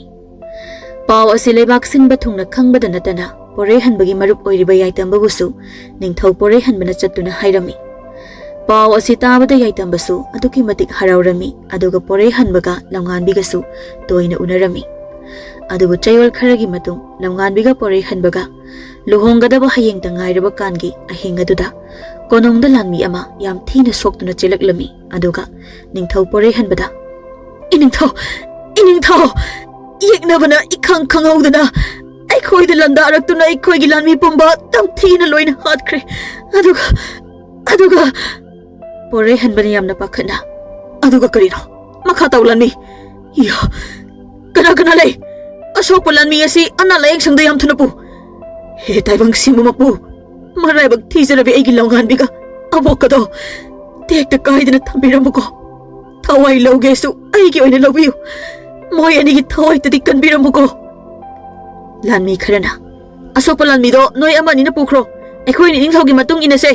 ꯑꯗꯨꯒ ꯀꯣꯅꯨꯡ ꯑꯁꯤꯗ ꯂꯩꯔꯤꯕ ꯂꯥꯟꯃꯤ ꯄꯨꯝꯅꯃꯛ ꯈꯨꯠꯇ ꯈꯨꯠꯂꯥꯏ ꯄꯥꯏꯗꯨꯅ ꯃꯤꯀꯨꯞ ꯅꯥꯍꯨꯝꯁꯤꯡꯅ ꯂꯩꯅꯕ ꯄꯥꯎ ꯄꯤꯈꯣ꯫ ꯂꯥꯟꯃꯤ ꯈꯔꯗꯤ ꯈꯨꯠꯂꯥꯏ ꯄꯥꯏꯗꯨꯅ ꯅꯤꯡꯊꯧ ꯄꯣꯔꯩꯍꯟꯕꯒꯤ ꯃꯇꯨꯡ ꯏꯟꯗꯨꯅ ꯆꯠꯈꯤꯔꯝꯃꯤ꯫ ꯑꯗꯨꯕꯨ ꯅꯤꯡꯊꯧ ꯄꯣꯔꯩꯍꯟꯕꯅ ꯊꯋꯥꯏ ꯋꯥꯅ ꯂꯝꯉꯥꯟꯕꯤꯒꯤ ꯌꯨꯝ ꯌꯧꯔꯛꯄ ꯃꯇꯝꯗꯗꯤ ꯂꯝꯉꯥꯟꯕꯤꯒ ꯃꯕꯣꯛꯀ ꯉꯥꯛ ꯁꯦꯟꯅꯕ ꯊꯝꯕ ꯂꯥꯟꯃꯤꯁꯤꯡ ꯑꯗꯨ ꯂꯣꯏꯅ ꯁꯤꯗꯨꯅ ꯇꯥꯗꯨꯅ ꯂꯩꯔꯝꯃꯤ꯫ ꯑꯗꯨꯒ ꯂꯝꯉꯥꯟꯕꯤꯒꯤ ꯌꯨꯝ ꯑꯗꯨꯅ ꯃꯩꯅ ꯇꯨꯝꯅ ꯆꯥꯛꯇꯨꯅ ꯂꯩꯔꯝꯃꯤ꯫ ꯃꯗꯨ ꯎꯕꯗ ꯅꯤꯡꯊꯧ ꯄꯣꯔꯩꯍꯟꯕꯗꯣ ꯄꯥꯈꯠꯈꯤꯗꯨꯅ ꯂꯝꯉꯥꯟꯕꯤꯒ ꯃꯕꯣꯛꯀꯗꯨ ꯃꯩꯇꯥꯜ ꯑꯣꯜꯂꯕ ꯃꯩꯔꯛ ꯑꯗꯨꯗ ꯆꯣꯡꯁꯤꯟꯗꯨꯅ ꯈꯣꯠꯇꯨꯅ ꯀꯣꯏꯊꯤ ꯊꯤꯔꯝꯃꯤ꯫ ꯑꯗꯨꯒ ꯂꯥꯟꯃꯤꯁꯤꯡ ꯑꯗꯨꯅꯁꯨ ꯂꯝꯉꯥꯟꯕꯤꯒ ꯃꯕꯣꯛꯀꯗꯣ ꯃꯥꯏꯀꯩ ꯀꯌꯥ ꯊꯣꯛꯅ ꯈꯥꯏꯗꯣꯛꯇꯨꯅ ꯀꯣꯏꯊꯤ ꯊꯤꯔꯝꯃꯤ꯫ ꯑꯗꯨꯕꯨ ꯃꯩꯔꯛ ꯑꯗꯨꯗ ꯑꯣꯜꯂꯕ ꯑꯁꯤꯕ ꯃꯤ ꯑꯅꯤꯒꯤ ꯍꯛꯆꯥꯡ ꯑꯗꯨ ꯄꯣꯔꯩꯍꯟꯕꯅ ꯍꯦꯛ ꯊꯦꯡꯅꯕ ꯃꯤꯀꯨꯞꯇꯗꯤ ꯅꯤꯡꯊꯧ ꯄꯣꯔꯩꯍꯟꯕ ꯑꯗꯨ ꯑꯉꯥꯎꯕ ꯑꯃꯒꯨꯝꯅ ꯀꯟꯅ ꯂꯥꯎꯗꯨꯅ ꯀꯞꯂꯝꯃꯤ꯫ ꯅꯤꯡꯊꯧ ꯄꯣꯔꯩꯍꯟꯕꯒꯤ ꯃꯇꯧ ꯑꯗꯣ ꯂꯥꯟꯃꯤ ꯑꯃꯠꯇꯅ ꯊꯦꯝꯕꯁꯨ ꯉꯝꯂꯝꯗꯦ꯫ ꯃꯇꯝꯅ ꯁꯨꯝ ꯍꯧꯈꯤꯕꯅ ꯅꯣꯡꯁꯨ ꯉꯥꯜꯂꯛꯂꯝꯃꯤ꯫ ꯑꯗꯨꯕꯨ ꯅꯤꯡꯊꯧ ꯄꯣꯔꯩꯍꯟꯕꯗꯤ ꯍꯧꯖꯤꯛꯁꯨ ꯁꯔꯨ ꯄꯣꯂꯥꯡ ꯑꯣꯜꯂꯕ ꯍꯛꯆꯥꯡ ꯑꯅꯤ ꯑꯗꯨꯒꯤ ꯃꯅꯥꯛꯇ ꯃꯄꯤ ꯇꯥꯅ ꯇꯨꯃꯤꯟꯅ ꯂꯦꯞꯇꯨꯅ ꯂꯩꯔꯤ꯫ ꯅꯤꯡꯊꯧ ꯄꯣꯔꯩꯍꯟꯕꯒꯤ ꯃꯇꯧ ꯑꯗꯨ ꯌꯦꯡꯕ ꯉꯝꯗ꯭ꯔꯗꯨꯅ ꯈꯣꯏꯁꯥꯎꯅꯔꯕ ꯂꯥꯟꯃꯤꯁꯤꯡ ꯑꯗꯨꯅ ꯃꯥꯏꯀꯩ ꯀꯌꯥ ꯊꯣꯛꯅ ꯌꯦꯛꯅꯕꯁꯤꯡ ꯑꯗꯨꯒꯤ ꯈꯣꯡꯒꯨꯜ ꯂꯤꯔꯝꯃꯤ꯫ ꯑꯗꯨꯒ ꯂꯥꯟꯃꯤ ꯈꯔꯅ ꯄꯣꯔꯩꯍꯟꯕꯕꯨ ꯁꯦꯟꯅꯗꯨꯅ ꯂꯩꯔꯝꯃꯤ꯫ ꯃꯤꯀꯨꯞ ꯈꯔꯒꯤ ꯃꯇꯨꯡ ꯂꯥꯟꯃꯤ ꯈꯔ ꯁꯒꯣꯜ ꯇꯣꯡꯗꯨꯅ ꯅꯤꯡꯊꯧꯒꯤ ꯃꯅꯥꯛꯇ ꯆꯦꯜꯂꯛꯂꯝꯃꯤ꯫ ꯏꯅꯤꯡꯊꯧ ꯌꯦꯛꯅꯕꯒꯤ ꯂꯥꯟꯃꯤ ꯃꯌꯥꯝ ꯑꯃ ꯅꯣꯡꯄꯣꯛ ꯃꯥꯏꯀꯩꯗ ꯊꯣꯝꯖꯤꯜꯂꯛꯍꯧꯔꯦ꯫ ꯑꯗꯨꯒ ꯑꯩꯈꯣꯏꯒꯤ ꯂꯥꯟꯃꯤꯁꯤꯡꯕꯨ ꯇꯝꯊꯤꯅ ꯍꯥꯠꯂꯝꯕ ꯑꯕꯣꯛꯀ ꯏꯅꯤꯡꯊꯧꯒꯤ ꯃꯍꯥꯔꯥꯅꯤꯕꯨ ꯇꯝꯊꯤꯅ ꯍꯥꯠꯂꯝꯕ ꯌꯦꯛꯅꯕ ꯂꯥꯟꯃꯤꯁꯤꯡ ꯑꯗꯨꯁꯨ ꯍꯧꯖꯤꯛ ꯆꯪꯁꯤꯜꯂꯛꯂꯤꯕ ꯌꯥꯝꯂꯕ ꯂꯥꯟꯃꯤꯁꯤꯡ ꯑꯗꯨꯅꯅꯤ꯫ ꯂꯥꯟꯃꯤ ꯑꯃꯅ ꯑꯃꯨꯛ, ꯏꯅꯤꯡꯊꯧ ꯌꯦꯛꯅꯕꯒꯤ ꯂꯥꯟꯃꯤꯁꯤꯡ ꯑꯗꯨ ꯍꯥꯟꯅ ꯏꯅꯤꯡꯊꯧꯒꯤ ꯃꯈꯨꯠꯇ ꯃꯥꯏꯊꯤꯗꯨꯅ ꯆꯦꯟꯈ꯭ꯔꯕ ꯅꯤꯡꯊꯧ ꯈꯣꯡꯁꯥꯟꯒꯤ ꯂꯥꯟꯃꯤ ꯉꯥꯛꯇꯅꯤ꯫ ꯑꯩꯈꯣꯏꯅ ꯉꯜꯂꯤꯉꯩꯗ ꯌꯦꯛꯅꯕꯒꯤ ꯂꯥꯟꯃꯤꯁꯤꯡ ꯑꯗꯨ ꯊꯤꯡꯍꯧꯗ꯭ꯔꯕꯗꯤ ꯑꯩꯈꯣꯏꯒꯤ ꯃꯤꯆꯝ ꯃꯌꯥꯝ ꯊꯋꯥꯏ ꯊꯥꯕꯗ ꯅꯠꯇꯅ ꯑꯩꯈꯣꯏꯒꯤ ꯀꯣꯅꯨꯡꯕꯨꯁꯨ ꯌꯧꯁꯤꯜꯂꯛꯂꯅꯤ꯫ ꯅꯤꯡꯊꯧ ꯋꯥ ꯃꯆꯦꯠ ꯑꯃꯠꯇ ꯉꯥꯡꯗꯅ ꯃꯥꯒꯤ ꯊꯥꯡꯁꯥꯡ ꯑꯗꯨ ꯆꯦꯠꯅ ꯄꯥꯏꯗꯨꯅ ꯁꯒꯣꯜꯗ ꯇꯣꯡꯈꯠꯈꯤ꯫ ꯑꯗꯨꯒ ꯌꯦꯛꯅꯕꯒꯤ ꯃꯥꯏꯀꯩ ꯇꯝꯅ ꯃꯊꯟꯗ ꯁꯒꯣꯜ ꯑꯗꯨ ꯀꯟꯅ ꯊꯧꯗꯨꯅ ꯆꯠꯈꯤ꯫ ꯃꯗꯨ ꯎꯕꯗ ꯂꯥꯟꯃꯤꯁꯤꯡ ꯑꯗꯨꯅ, ꯏꯅꯤꯡꯊꯧ ꯑꯁꯤ ꯂꯝꯉꯥꯟꯕꯤꯒꯤ ꯋꯥꯈꯜꯗ ꯑꯉꯥꯎꯕꯒꯨꯝꯅ ꯃꯊꯟꯗ ꯆꯠꯈ꯭ꯔꯦ꯫ ꯑꯗꯨꯅ ꯑꯩꯈꯣꯏ ꯏꯅꯤꯡꯊꯧꯒꯤ ꯇꯨꯡ ꯏꯟꯁꯤ, ꯅꯠꯇ꯭ꯔꯕꯗꯤ ꯏꯅꯤꯡꯊꯧ ꯑꯁꯤ ꯁꯣꯏꯗꯅ ꯊꯋꯥꯏ ꯃꯥꯡꯂꯒꯅꯤ꯫ ꯑꯗꯨꯒ ꯅꯣꯏ ꯈꯔꯅ ꯀꯣꯅꯨꯡꯗ ꯄꯥꯎ ꯄꯤꯗꯨꯅ ꯑꯍꯦꯟꯕ ꯂꯥꯟꯃꯤ ꯀꯌꯥ ꯏꯅꯤꯡꯊꯧꯒꯤ ꯃꯅꯥꯛꯇ ꯊꯥꯔꯛꯅꯕ ꯇꯧ꯫ ꯆꯠꯂꯣ, ꯈꯣꯡꯂꯩ ꯊꯨꯔꯣ꯫ ꯍꯟꯗꯛꯇꯤ ꯏꯅꯤꯡꯊꯧ ꯑꯁꯦ ꯂꯝꯉꯥꯟꯕꯤꯒꯤ ꯋꯥꯈꯜꯗ ꯑꯁꯥꯎꯕ ꯄꯦꯟꯗꯕꯅ ꯍꯦꯟꯗꯨꯅ ꯂꯥꯟꯐꯝꯗ ꯄꯨꯛꯅꯤꯡ ꯂꯧꯁꯤꯡ ꯊꯣꯛꯇꯅ ꯑꯉꯥꯎꯕ ꯑꯃꯒꯨꯝꯅ ꯂꯥꯟꯊꯦꯡꯅꯔꯒꯅꯤ꯫ ꯑꯗꯨ ꯑꯣꯏꯔꯕꯗꯤ ꯍꯟꯗꯛꯇꯤ ꯑꯩꯈꯣꯏ ꯃꯥꯏꯊꯤꯗꯨꯅ ꯌꯦꯛꯅꯕꯒꯤ ꯃꯈꯨꯠꯇ ꯊꯋꯥꯏ ꯂꯣꯏꯅ ꯃꯥꯡꯂꯒꯅꯤ꯫ ꯂꯥꯟꯃꯤ ꯈꯔꯅ ꯑꯃꯨꯛ ꯍꯣꯏ ꯑꯉꯝꯕ ꯀꯣꯅꯨꯡ ꯌꯧꯕꯒ ꯂꯩꯕꯥꯛ ꯁꯤꯟꯕ ꯊꯨꯡꯅ ꯇꯥꯅꯕ ꯂꯥꯟꯒꯤ ꯂꯥꯡꯄꯨꯡꯁꯨ ꯊꯤꯜꯂꯨꯔꯒꯦ ꯍꯟꯗꯛꯀꯤ ꯂꯥꯟ ꯑꯁꯤꯃꯗꯤ ꯐꯤꯕꯝ ꯑꯃ ꯇꯧꯗꯧꯔꯤꯀꯣ 이닝ꯊꯧꯒꯤ ꯑꯁꯥꯎꯕꯅ ꯍꯦꯟꯗꯨꯅ ꯌꯦꯛꯅꯕꯁꯤꯡ ꯑꯁꯤ ꯇꯨꯝꯅ ꯍꯥꯠꯈꯤꯕ ꯑꯃ ꯅꯠꯇ꯭ꯔꯒ ꯌꯦꯛꯅꯕꯅ 이닝ꯊꯧ ꯌꯥꯎꯅ ꯑꯩꯈꯣꯏꯕꯨ ꯇꯨꯝꯅ ꯍꯥꯠꯂꯛꯄ ꯑꯃ ꯂꯥꯟꯃꯤ ꯑꯃꯅ ꯑꯃꯨꯛ ꯑꯣꯟꯊꯣꯛꯅ ꯇꯟꯈ꯭ꯔꯦꯗ ꯑꯩꯗꯤ ꯂꯨꯍꯣꯡꯕꯁꯨ ꯆꯌꯣꯜ ꯑꯃ ꯐꯥꯗ꯭ꯔꯤꯕꯅꯤ ꯄꯥꯎ ꯑꯁꯤ ꯇꯥꯕꯗ ꯈꯨꯠꯇ ꯊꯥꯡꯁꯥꯡ ꯑꯁꯤ ꯄꯥꯏꯗꯨꯅ ꯆꯦꯜꯂꯛꯄꯒꯤ ꯋꯥꯅꯤ ꯅꯠꯇ꯭ꯔꯕꯗꯤ ꯑꯩ ꯍꯧꯖꯤꯛ ꯑꯩꯒꯤ ꯅꯨꯡꯁꯤ ꯃꯥꯒꯤ ꯃꯅꯥꯛꯇ ꯍꯔꯥꯎ ꯅꯨꯡꯉꯥꯏꯅ ꯏꯃꯨꯡ ꯃꯅꯨꯡꯒ ꯄꯨꯟꯅ ꯂꯩꯖꯔꯝꯒꯗꯕꯅꯤ ꯑꯃꯅ ꯑꯃꯨꯛ ꯅꯪꯗ ꯅꯠꯇꯦ ꯑꯩꯁꯨꯅꯤ ꯉꯔꯥꯡꯇ ꯏꯆꯥꯅꯨꯄꯥ ꯑꯃ ꯑꯍꯥꯟꯕ ꯑꯣꯏꯅ ꯐꯪꯖꯕꯗ ꯉꯥꯏꯔꯤꯕꯅꯤ ꯑꯗꯨꯅ ꯑꯩꯒꯤ ꯏꯆꯥꯕꯨ ꯄꯝꯂꯒ ꯏꯆꯥꯕꯨ ꯌꯦꯡꯖꯔꯒ ꯌꯨꯝꯗ ꯂꯩꯖꯒꯦ ꯈꯟꯖꯕꯅꯤ ꯑꯗꯨꯕꯨ ꯄꯥꯎ ꯑꯁꯤ ꯇꯥꯕꯗ ꯑꯩꯒꯤ ꯂꯣꯏꯅꯕꯤꯅ 이닝ꯊꯧꯒꯤ ꯃꯇꯦꯡ ꯍꯥꯟꯅ ꯄꯥꯡꯂꯨꯁꯨ ꯆꯠꯂꯨ ꯍꯥꯏꯅ ꯇꯥꯍꯟꯕꯗꯒꯤ ꯑꯩ ꯇꯟꯅ ꯇꯟꯅ ꯆꯦꯜꯂꯛꯂꯤꯕꯅꯤ ꯂꯥꯟꯃꯤꯁꯤꯡ ꯑꯗꯣ ꯃꯥꯒꯤ ꯋꯥꯔꯤ ꯁꯥꯟꯅꯗꯨꯅ ꯀꯣꯅꯨꯡ ꯍꯦꯛ ꯌꯧꯕꯒ ꯂꯥꯟꯒꯤ ꯂꯥꯟꯄꯨꯡ ꯍꯧꯅ ꯊꯤꯜꯂꯝꯃꯤ ꯑꯗꯨꯒ ꯄꯥꯎ ꯑꯁꯦ ꯌꯥꯏꯇꯝꯕꯁꯨ ꯇꯥꯔꯝꯃꯤ ꯄꯥꯎ ꯑꯁꯤ ꯍꯦꯛ ꯇꯥꯕꯗ ꯌꯥꯏꯇꯝꯕꯁꯨ ꯅꯤꯡꯊꯧꯒꯤ ꯊꯃꯣꯏꯗ ꯐꯥꯎꯔꯝꯒꯗꯕ ꯑꯋꯥꯕ ꯃꯩꯆꯥꯛ ꯑꯗꯨ ꯈꯪꯂꯝꯃꯤ ꯑꯗꯨꯒ ꯌꯥꯏꯇꯝꯕꯒꯤ ꯃꯅꯥꯎꯅꯨꯄꯥ ꯍꯤꯡꯁꯥꯏꯒꯤ ꯐꯨꯔꯥ ꯁꯥꯗꯨꯅ ꯊꯝꯂꯤꯕ ꯃꯣꯡꯐꯝ ꯑꯗꯨꯗ ꯃꯨꯟꯅ ꯌꯦꯡꯂꯒ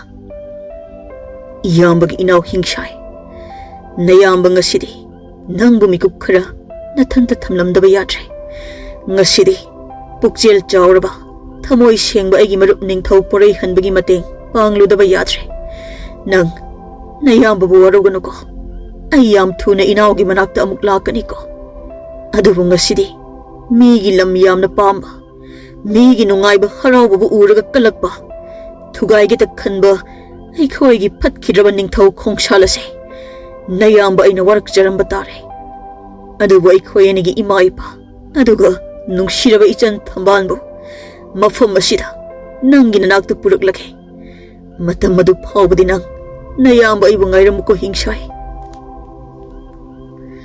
ꯋꯥꯍꯩ ꯑꯁꯤ ꯍꯥꯏꯔꯝꯂꯒ ꯌꯥꯏꯇꯝꯕꯁꯨ ꯅꯤꯡꯊꯧ ꯄꯣꯔꯩꯍꯟꯕꯒꯤ ꯃꯇꯦꯡ ꯄꯥꯡꯕ ꯂꯥꯟꯐꯝꯗ ꯆꯠꯅꯕ ꯊꯧꯔꯥꯡꯂꯝꯃꯤ ꯑꯗꯨꯒ ꯁꯣꯝꯗꯅ ꯑꯁꯥꯎꯕꯅ ꯂꯃꯟ ꯈꯨꯝꯅꯤꯡꯕꯅ ꯉꯥꯎꯔꯕ ꯅꯤꯡꯊꯧ ꯄꯣꯔꯩꯍꯟꯕꯅ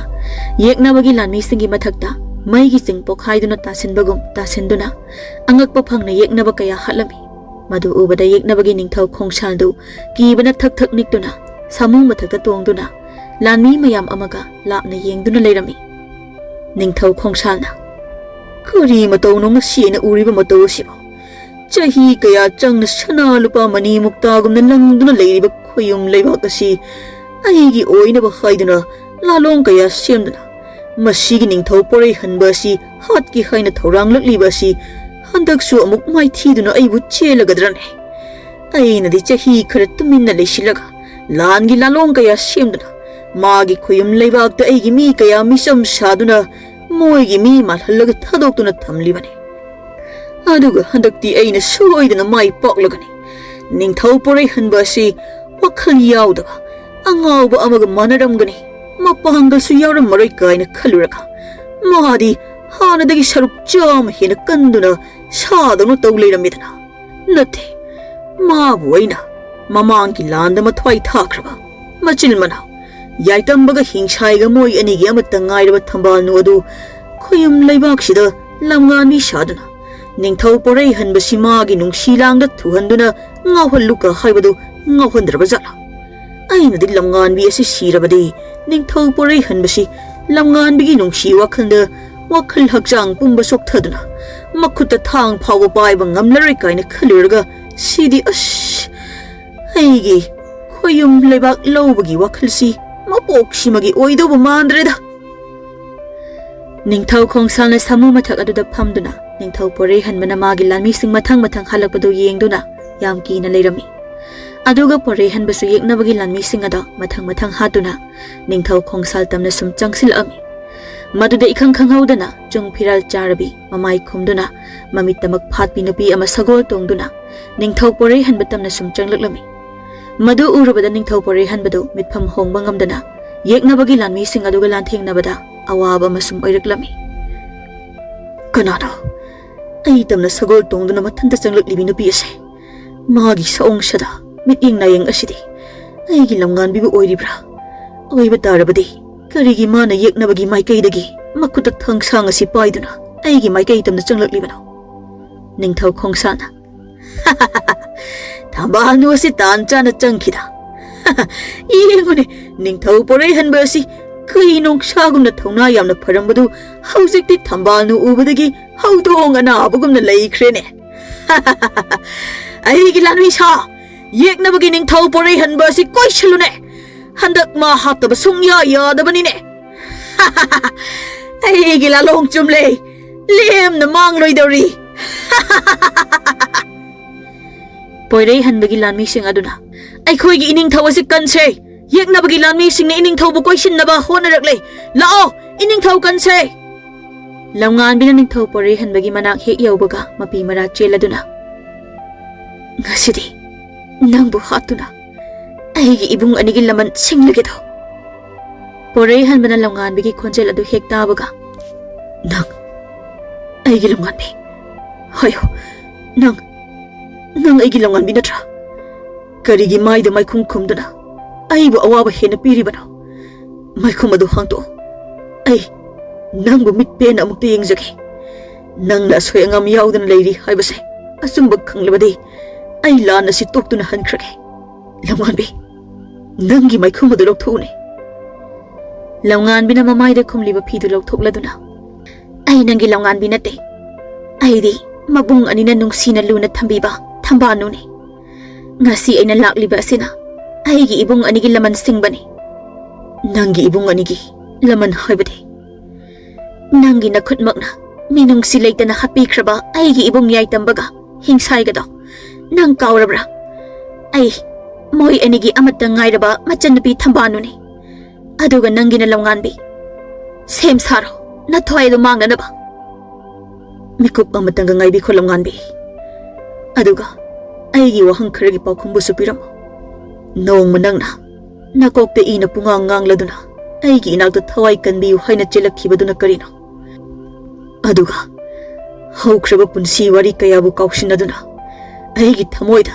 nungsiba sana nang ai leminakhiba thajaba mikup kaya aduna karino lamngan bi mapi mara cheladuna adudi munna tauning thau nangbu tarai hekta hatpa haibase pangal loksingnadi ai di layadana leibak amatana sungamloi ngamsungamtri aduna ikhoina nangbu madam changna koisen senaduna nangi maramda khangba yaba khanglaba matung nangbu aigi awaba malaba nungsi langda thuan khibane aduga aigi abok sharibi inai nupigado yeknabana tamthina mainungda langsinduna hatok pirambado nangi mita uhankhi asengbadi asiba hakjang ani ado yumlon nabagi mama machani adugu nangdi aina sikhraga asonba amagumna kaptuna leigadra hairaga hena tamthiba misak ama onduna lanbung asida lakli adugu ngasidi nang aigi khutta sidaba yade aigi ibung anigi laman singdaba sugya yade karigumba aina ngasi aigi ibung anigi laman singba ngamdrabadi ai isa ithanta thanga sinda thinduna sijagani porai hanba momon nokladuna aduba nangi mityeng adudi nangna soibu thamoi singna nungsibagi mamidi haujik tari madusu minambani haidoribra lamngan bi mapi taba hengalei madu minamba nate ai nangbu thamoi singna yamna nungsi aina nangbu thamoi singna nungsirakani haiba simadi aigi lalongda yaukide adubu nangi pukchel chauba thamoi singba aibu thamoi singna nungsibi basing aduna aigi thamoi asina nangbu nungsiganu haiba yakide aduna ainasu nangbu pamda thamoi singna nungsigi aduga ngasi ikhut mangna nangbu hatuna ibung anigi laman singlabasu aina di nangbu punsi supa nungsiduna leikhide lamngan bigi wa adu tabada ningthau porai hanba makhutagi thauraba thangsang adu thadakhirami madu ubada ningthau khomsal du yamna haraurami aduga mikup adu da yaitamba su lapna ningthau porai hanbagi mateng pangba lakpada masan nupiga porai hanbagana landung mayai da leibadu urami madu ubada yaitamba du wakhal taraduna thohaningdaba thodok thopana hanba tare haina magi sagol adu kana thoruklami aduba ningthau porai hanbadi lamngan bigi mangda lepladuna nangi wahai si tabada ningthawagi thamoi ase pele aina nangi nakhutta sibada ꯑꯩꯒꯤ ꯊꯃꯣꯏꯗ ꯀꯅꯥ ꯑꯃꯠꯇꯗꯁꯨ ꯋꯥꯔꯧꯕ ꯁꯥꯎꯅꯤꯡꯕ ꯂꯩꯔꯔꯣꯏ ꯑꯗꯨꯕꯨ ꯂꯝꯉꯥꯟꯕꯤ ꯑꯔꯣꯏꯕ ꯑꯣꯏꯅ ꯑꯩꯒꯤ ꯑꯁꯦꯡꯕ ꯋꯥ ꯑꯃꯠꯇꯗꯤ ꯇꯥꯈꯣ ꯋꯥ ꯑꯁꯤꯕꯨ ꯇꯥꯔꯒ ꯅꯪꯒꯤ ꯂꯃꯟ ꯈꯨꯝꯅꯤꯡꯕꯒꯤ ꯋꯥꯈꯜ ꯑꯗꯣ ꯀꯥꯎꯈꯤꯕꯁꯨ ꯌꯥꯏ ꯂꯝꯉꯥꯟꯕꯤ ꯅꯪꯒꯤ ꯅꯨꯡꯁꯤꯔꯕ ꯅꯕꯨꯡ ꯑꯅꯤ ꯑꯗꯣ ꯅꯤꯡꯊꯧ ꯄꯣꯔꯩꯍꯟꯕꯒꯤ ꯋꯥꯗꯨ ꯍꯥꯏꯕ ꯂꯣꯏꯗ꯭ꯔꯤꯉꯩꯗ ꯅꯤꯡꯊꯧ ꯈꯣꯡꯁꯥꯜꯅ ꯁꯥꯃꯨ ꯃꯊꯛꯇꯒꯤ ꯅꯤꯡꯊꯧ ꯄꯣꯔꯩꯍꯟꯕ ꯇꯝꯅ ꯀꯥꯞꯂꯛꯄ ꯇꯦꯟ ꯑꯗꯨꯅ ꯄꯣꯔꯩꯍꯟꯕꯒꯤ ꯊꯕꯥꯛ ꯐꯥꯎꯗꯣꯛꯇꯨꯅ ꯄꯥꯜꯂꯝꯃꯤ ꯑꯗꯨꯒ ꯅꯤꯡꯊꯧ ꯈꯣꯡꯁꯥꯜꯅ ꯂꯝꯉꯥꯟꯕꯤꯗ ꯄꯣꯔꯩꯍꯟꯕꯕꯨ ꯍꯥꯠꯅꯕ ꯑꯀꯟꯕ ꯌꯥꯊꯪ ꯄꯤꯔꯛꯂꯝꯃꯤ ꯃꯗꯨ ꯇꯥꯕꯗ ꯂꯝꯉꯥꯟꯕꯤꯅ ꯈꯪꯕꯣꯏ ꯂꯥꯛꯄꯣꯏ ꯃꯥꯅ ꯄꯥꯏꯔꯤꯕ ꯊꯥꯡ ꯑꯗꯨꯅ ꯅꯤꯡꯊꯧ ꯄꯣꯔꯩꯍꯟꯕꯒꯤ ꯃꯉꯛ ꯀꯛꯇꯨꯅ ꯍꯥꯠꯂꯝꯃꯤ ꯅꯤꯡꯊꯧ ꯄꯣꯔꯩꯍꯟꯕꯒꯤ ꯃꯉꯛ ꯀꯦꯟꯈꯤꯕꯒ ꯂꯝꯉꯥꯟꯕꯤꯒꯤ ꯃꯕꯨꯡ ꯌꯥꯏꯇꯝꯕ ꯑꯗꯨ ꯂꯥꯎꯗꯨꯅ ꯆꯦꯟꯁꯤꯜꯂꯛꯄ ꯎꯔꯝꯃꯤ ꯃꯗꯨ ꯎꯕꯗ ꯂꯝꯉꯥꯟꯕꯤ ꯃꯈꯨꯠꯇ ꯄꯥꯏꯔꯤꯕ ꯊꯥꯡ ꯑꯗꯨ ꯊꯥꯗꯗꯨꯅ ꯏꯉꯛꯉꯛꯅ ꯌꯥꯏꯇꯝꯕꯗ ꯌꯦꯡꯗꯨꯅ ꯂꯩꯔꯝꯃꯤ ꯑꯗꯨꯒ ꯄꯣꯔꯩꯍꯟꯕꯅ ꯊꯋꯥꯏ ꯃꯥꯡꯈꯤꯕꯗ ꯂꯥꯟꯃꯤ ꯀꯌꯥꯗꯤ ꯃꯀꯣꯛ ꯃꯃꯩ ꯈꯪꯗꯅ ꯆꯦꯟꯅꯔꯝꯃꯤ ꯑꯗꯨꯒ ꯌꯥꯏꯇꯝꯕꯅ ꯆꯦꯟꯁꯤꯜꯂꯛꯇꯨꯅ ꯅꯤꯡꯊꯧ ꯄꯣꯔꯩꯍꯟꯕꯒꯤ ꯃꯀꯣꯛ ꯌꯥꯎꯗ꯭ꯔꯕ ꯍꯛꯆꯥꯡ ꯑꯗꯨꯕꯨ ꯀꯣꯟꯈꯠꯇꯨꯅ ꯀꯞꯅ ꯀꯞꯅ ꯃꯆꯟꯅꯨꯄꯤ ꯊꯝꯕꯥꯅꯨꯗ ꯑꯁꯦꯡꯕ ꯋꯥꯔꯤ ꯄꯨꯝꯕ ꯂꯤꯗꯨꯅ ꯇꯝꯂꯝꯃꯤ ꯋꯥꯔꯤꯁꯤꯡ ꯑꯗꯨ ꯇꯥꯔꯒ ꯂꯝꯉꯥꯟꯕꯤ ꯀꯟꯅ ꯂꯥꯎꯗꯨꯅ ꯀꯞꯂꯛꯏ ꯑꯗꯨꯒ ꯄꯣꯔꯩꯍꯟꯕꯒꯤ ꯑꯀꯛꯄ ꯃꯀꯣꯛ ꯑꯗꯨ ꯀꯣꯟꯈꯠꯇꯨꯅ ꯇꯧꯐꯝ ꯂꯥꯛꯐꯝ ꯈꯪꯗꯅ ꯑꯉꯥꯎꯕꯤ ꯑꯃꯒꯨꯝꯅ ꯀꯟꯅ ꯀꯟꯅ ꯀꯞꯂꯝꯃꯤ ꯇꯧꯔꯤꯕ ꯃꯇꯧ ꯑꯗꯨ ꯎꯕꯗ ꯅꯤꯡꯊꯧ ꯈꯣꯡꯁꯥꯜꯗꯣ ꯁꯥꯃꯨꯗꯩ ꯀꯨꯝꯊꯔꯒ ꯆꯦꯟꯁꯤꯜꯂꯛꯇꯨꯅ ꯌꯥꯏꯇꯝꯕ ꯅꯪ ꯍꯧꯖꯤꯛ ꯐꯥꯎꯕ ꯍꯤꯡꯂꯤꯕ ꯑꯣꯏꯔꯦ ꯑꯗꯨꯗꯤ ꯅꯪ ꯑꯁꯨꯛ ꯀꯨꯏꯕ ꯃꯇꯝ ꯑꯁꯤ ꯃꯁꯤꯒꯤ ꯐꯠꯈꯤꯗ꯭ꯔꯕ ꯅꯤꯡꯊꯧ ꯄꯣꯔꯩꯍꯟꯕ ꯑꯁꯤꯅ ꯐꯥꯔꯒ ꯊꯝꯕ ꯇꯥꯔꯦꯅꯦ ꯑꯗꯨꯕꯨ ꯉꯁꯤꯗꯤ ꯅꯪꯁꯨ ꯅꯥꯟꯊꯣꯛꯇꯨꯅ ꯆꯦꯜꯂꯛꯂꯦ ꯑꯗꯨꯒ ꯅꯤꯡꯊꯧ ꯄꯣꯔꯩꯍꯟꯕꯕꯨ ꯍꯥꯠꯇꯨꯅ ꯃꯥꯒꯤ ꯂꯩꯕꯥꯛ ꯑꯁꯤ ꯑꯩꯒꯤ ꯑꯣꯏꯕ ꯐꯪꯂꯒꯅꯤ ꯑꯗꯣ ꯅꯅꯥꯎ ꯅꯤꯄꯥ ꯍꯤꯡꯁꯥꯏꯁꯨ ꯍꯤꯡꯂꯤꯕ꯭ꯔꯣ ꯍꯥ ꯌꯥꯏꯇꯝꯕ ꯍꯤꯡꯂꯕꯗꯤ ꯍꯥꯏꯌꯨꯅꯦ ꯅꯣꯏ ꯑꯅꯤꯁꯦ ꯑꯩꯒꯤꯗꯤ ꯈ꯭ꯋꯥꯏꯗꯒꯤ ꯃꯔꯨꯑꯣꯏꯕ ꯂꯥꯟꯃꯤꯅꯤꯅꯦ ꯂꯥꯟꯃꯤ ꯅꯤꯡꯊꯧ ꯈꯣꯡꯁꯥꯜꯅ ꯌꯥꯝ ꯍꯔꯥꯎꯅ ꯅꯣꯛꯂꯤꯉꯩꯗ ꯌꯥꯏꯇꯝꯕꯅ ꯊꯥꯡꯅ ꯃꯕꯨꯛ ꯊꯨꯝꯅ ꯈꯣꯡꯁꯥꯜ ꯅꯤꯡꯊꯧꯗ ꯆꯣꯞ ꯂꯥꯎꯅ ꯊꯤꯜꯂꯛꯂꯝꯃꯤ ꯀꯔꯤꯅꯣ ꯌꯥꯏꯇꯝꯕ ꯅꯪꯅ ꯑꯩꯉꯣꯟꯗ ꯊꯥꯡꯗ ꯊꯤꯜꯂꯛꯂꯤꯕ ꯑꯁꯦ ꯉꯁꯤꯒꯤ ꯅꯨꯡꯉꯥꯏꯈ꯭ꯔꯕ ꯃꯤꯀꯨꯞ ꯑꯁꯤ ꯐꯪꯅꯕ ꯍꯣꯠꯅꯕꯗ ꯑꯩꯅ ꯀꯌꯥꯝ ꯋꯥꯈꯤ ꯅꯪ ꯈꯪꯗꯕ꯭ꯔꯥ ꯑꯌꯣꯏꯃ ꯑꯃꯨꯛꯀ ꯊꯤꯟꯖꯤꯜꯂꯛꯂꯦ ꯊꯝꯕꯥꯅꯨ ꯅꯕꯨꯡ ꯑꯁꯦ ꯄꯥꯏꯔꯤꯕ ꯊꯥꯡꯁꯥꯡ ꯑꯗꯨꯅ ꯊꯤꯜꯂꯒ ꯍꯥꯠꯂꯨꯅꯦ ꯅꯕꯨꯡꯁꯨ ꯉꯥꯎꯔꯦ ꯑꯃꯨꯛꯇ ꯍꯥꯠꯂꯨ ꯊꯝꯕꯥꯅꯨ ꯃꯗꯨ ꯉꯝꯂꯕꯗꯤ ꯑꯩꯅ ꯅꯪꯕꯨ ꯑꯩꯒꯤ 15 ꯁꯨꯕꯤ ꯃꯍꯥꯔꯥꯅꯤ ꯑꯣꯏꯅ ꯍꯥꯞꯀꯅꯤ ꯂꯝꯉꯥꯟꯕꯤꯅ ꯌꯥꯝꯅ ꯁꯥꯎꯅ ꯌꯦꯡꯂꯒ ꯅꯤꯡꯊꯧ ꯈꯣꯡꯁꯥꯜꯒꯤ ꯃꯃꯥꯏꯗ ꯇꯤꯟ ꯁꯤꯠꯆꯤꯜꯂꯝꯃꯤ ꯑꯗꯨꯒ ꯂꯝꯉꯥꯟꯕꯤꯒꯤ ꯊꯥꯡꯁꯥꯡ ꯑꯗꯨꯅ ꯅꯤꯡꯊꯧ ꯈꯣꯡꯁꯥꯜꯒꯤ ꯃꯈꯨꯠ ꯅꯥꯝꯃ ꯄꯠ ꯂꯥꯎꯅ ꯀꯛꯊꯠꯂꯝꯃꯤ ꯃꯗꯨ ꯎꯕꯗ ꯈꯣꯡꯁꯥꯜꯒꯤ ꯂꯥꯟꯃꯤꯁꯤꯡ ꯑꯗꯨ ꯀꯤꯗꯨꯅ ꯍꯧꯗꯨꯅ ꯆꯦꯟꯅꯈꯤꯔꯝꯃꯤ ꯑꯗꯨꯒ ꯄꯣꯔꯩꯍꯟꯕꯒꯤ ꯂꯥꯟꯃꯤꯁꯤꯡ ꯑꯗꯨꯅ ꯑꯣꯝꯁꯤꯟꯗꯨꯅ ꯀꯂꯛ ꯄꯦꯟꯅ ꯌꯦꯡꯗꯨꯅ ꯈꯨꯕꯥꯛ ꯈꯨꯅꯔꯝꯃꯤ ꯑꯗꯨꯒ ꯂꯝꯉꯥꯟꯕꯤꯅ ꯑꯃꯨꯛ ꯈꯣꯡꯁꯥꯜꯒꯤ ꯃꯈꯨꯠ ꯅꯥꯝꯃ ꯑꯃꯨꯛ ꯀꯛꯊꯠꯂꯝꯃꯤ ꯃꯗꯨꯗ ꯅꯤꯡꯊꯧ ꯈꯣꯡꯁꯥꯜꯗꯨ ꯈꯥꯡꯕ ꯉꯝꯗ꯭ꯔꯗꯨꯅ ꯀꯟꯅ ꯀꯟꯅ ꯂꯥꯎꯔꯝꯃꯤ ꯍꯥꯠꯀꯗꯕ ꯑꯣꯏꯔꯕꯗꯤ ꯑꯃꯨꯛꯇ ꯉꯛꯁꯝ ꯑꯁꯤ ꯄꯠ ꯀꯛꯊꯠꯄꯤꯔꯒ ꯍꯥꯠꯄꯤꯌꯣ ꯀꯔꯤꯒꯤ ꯃꯀꯛ ꯀꯛꯂꯒ ꯑꯩꯕꯨ ꯋꯥꯍꯜꯂꯤꯕꯅꯣ ꯈꯣꯡꯗ ꯅꯠꯇꯦ ꯉꯛꯇ ꯍꯥꯏꯕꯅꯦ ꯈꯣꯡ ꯅꯥꯝꯃ ꯑꯃꯁꯨ ꯀꯛꯊꯠꯄꯤꯔꯦ ꯀꯔꯤꯅꯣ ꯑꯩꯕꯨ ꯃꯪꯂ ꯇꯥꯏꯕꯪꯂ ꯅꯤꯡꯊꯧ ꯄꯣꯔꯩꯍꯟꯕ ꯍꯥꯠꯇꯨꯅ ꯈꯣꯏꯌꯨꯝ ꯂꯩꯕꯥꯛ ꯑꯁꯤ ꯑꯩꯒꯤ ꯑꯣꯏꯔꯅꯤ ꯍꯔꯥꯎꯔꯨꯔꯒ ꯑꯩ ꯏꯁꯥꯒꯤ ꯏꯈꯦꯡꯂꯛꯇ ꯊꯔꯣ ꯃꯔꯣ ꯑꯣꯟꯗꯨꯅ ꯁꯤꯗꯧꯔꯕꯀꯣ ꯌꯥꯏꯇꯝꯕ ꯊꯝꯕꯥꯅꯨ ꯑꯩꯕꯨ ꯍꯥꯠꯇꯣꯛꯄꯤꯔꯣꯅꯦ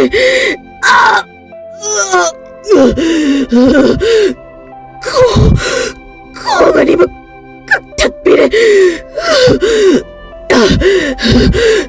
ꯑꯗꯨꯒ ꯀꯔꯥꯏꯗꯅꯣ ꯅꯣꯏ ꯑꯅꯤꯅ ꯑꯩꯕꯨ ꯁꯤꯒꯤ ꯐꯤꯕꯝꯗ ꯊꯅꯝꯂꯒ ꯆꯠꯈ꯭ꯔꯤꯕ ꯑꯗꯨꯕꯨ ꯉꯥꯏꯈꯣ ꯑꯩꯕꯨ ꯍꯥꯠꯇꯣꯛꯄꯤꯔꯝꯃꯣ ꯌꯥꯏꯇꯝꯕ ꯊꯝꯕꯥꯅꯨ